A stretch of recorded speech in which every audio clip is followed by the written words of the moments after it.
the 5 abilities. First, develop the ability to absorb. Part of the challenge here is, try to get it all, and taking notes and thinking about the notes you're taking. I know it's almost overload. I understand that, but the first key is to get it.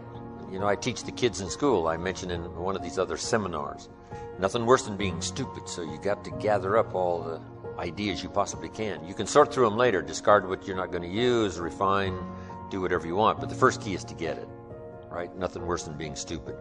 Being broke is bad, but being stupid is really bad. So here's the key: to get it in whatever form you can.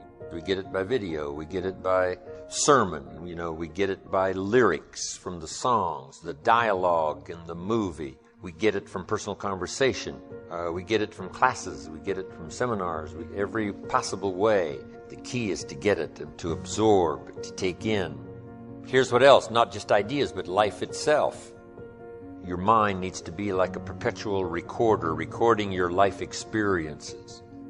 So don't be lazy now in acquiring life experience, translated to consciousness, translated to ideas, put in your journal, put in your heart, put in your soul. Getting it is vitally important.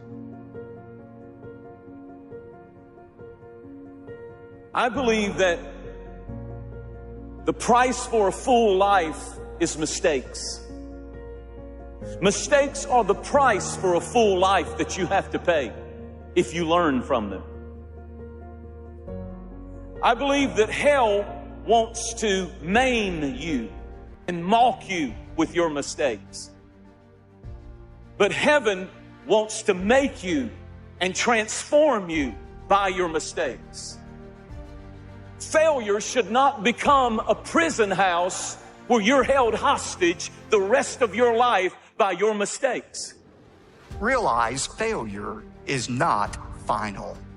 Failure is not final. We live in a culture that says, if at first you don't succeed, give up. No.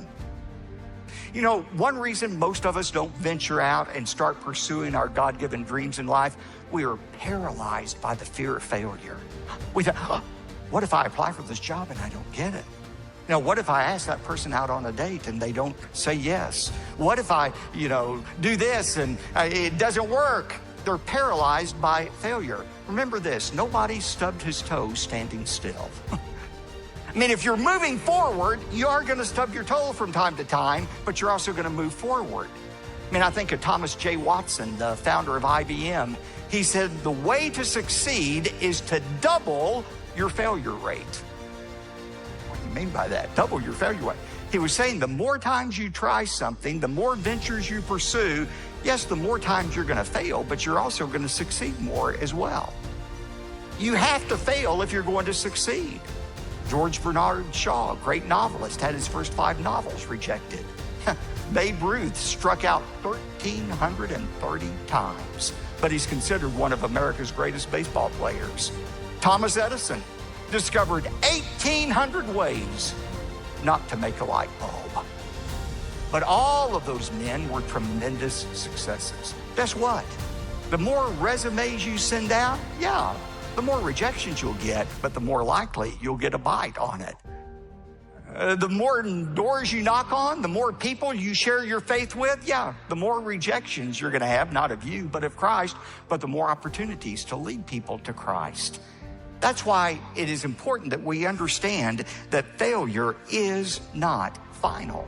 Dennis Waitley, in his book, Seeds of Greatness, says, winners work at doing things the majority of the population are not willing to do.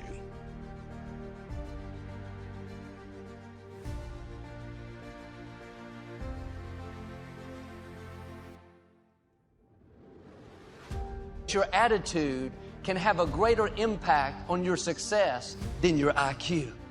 You can be extremely talented, have incredible potential, but if you don't have the right attitude, it will keep you from rising higher. A person who's willing to just take it easy, do whatever comes natural, don't have any real goals in life, don't strive for anything. Part of the reason for that is that people are lazy. They want the easy way out. They don't believe that they can accomplish anything in life. They don't have a sense of purpose. They have no goals. They don't know how to set goals in their life. And what they do is they waste a great deal of their life because they have no sense of direction, and they just settle for whatever comes their way. And oftentimes thinking that they can't do any better and looking around what other people are doing and thinking, well, I'm as good as they are. And they miss life, settling for less than the best. You've accepted that your dream's not going to happen. You'll never get well. You'll never get out of debt. As long as you think that way, it will limit your life. I'm asking you to pull up your stakes, pack up your belongings. Mediocrity is not your home. Good enough is not your destiny. Getting by is not where you belong. You may be there now, but that is not your permanent location.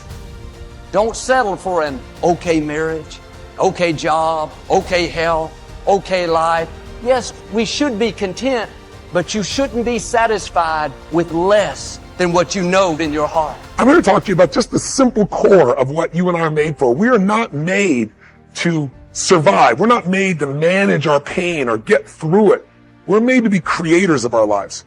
We can create anything. Anything we can dream about, we can create. And I know that sounds like positive thinking, just BS. But in your soul, there have been times in your life, I know, when you've had something that you wanted so much. You became so obsessed with something, achieving it, experiencing it, whether it was a transformation, in yourself, a change in your business, making a certain amount of money, getting a job. Somewhere in your life, you've gotten obsessed enough to really want to create something that you may not even known how you were going to do it. But you just wanted it, desired it, that you started all of a sudden taking action and you got insights. And before you knew it, what used to be just this impossible dream became a reality. Is it fair to say that at some stage in your life that there are some things today in your life that were once just a dream or a goal, that once seemed difficult or impossible, whether it be the job you have or the relationship you're in and might be taking for granted? Is there anything in your life today that was once like that? Well, then you and I are creators. And very often when we get overwhelmed by so many things that we feel out of control by, we start getting to being managers of our life, managing our pain, managing through the situation. See, you want to have a backup plan. You want to have other strategies for yourself. In case this doesn't work out, you got something else going over here. You don't want to ever put yourself in a situation where you have a limited vision and you're only using a limited amount of your talents, of your skills, and of your abilities. And I'm saying to you, it's possible you've got some talents, some ideas in you, your ability to do some stuff that you haven't even discovered yet. And I'm suggesting that it's necessary that you get outside of your comfort zone. It's necessary that you develop some new relationships where you can learn from people. It's necessary that you do reading, that you do research. It's necessary, if you're already involved in some business, that you don't be satisfied with where you are. If you want to make it today, it's necessary for you to constantly look at ways of getting better.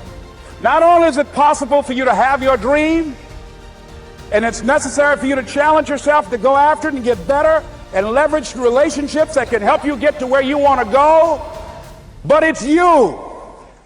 The major key to your reaching your dream, your living up to your greatness, your making your contribution is you. Now, if you're excited and you're ready to change, let me give you 3 steps to start life change that can change your life, your personality, your lifestyle, everything can change. Here's the steps. Number 1, find out how things work. The first key to doing better is find out. To change your life, really, you need ideas. There isn't anything an idea can't change. And Schultz taught me the major problem is lack of an idea, not a problem. At first I didn't have any money. I said to Mr. Schultz, I don't have any money. He said, that's not a problem. Now see, up until then I always thought it was. I was confused. He said, no, the problem is lack of an idea on how to create money and wealth. It isn't lack of money, it's lack of ideas. So if you get the ideas, see, you can change anything. Now to get ideas, you need a constant study of finding out. Now, Schoff also said, when you find out something that works, put the information in your journal. Don't use your head for a filing cabinet. Put it in your journal so that you can do the next best thing. Repetition, repetition, repetition. Go over it. And if you repeat it, go over it, sure enough, someday, some mysterious day, The idea takes root, starts to grow, and shows up in your bank account, and your dress, and your personality, and your lifestyle. But capture the ideas in your journal. Find out how things work. Shoaff gave me this word for my life change. He said, study. Great word. If you wish to be successful, study success. If you wish to be happy, study happiness. If you wish to be wealthy, study wealth. Don't leave it to chance. Make it a study.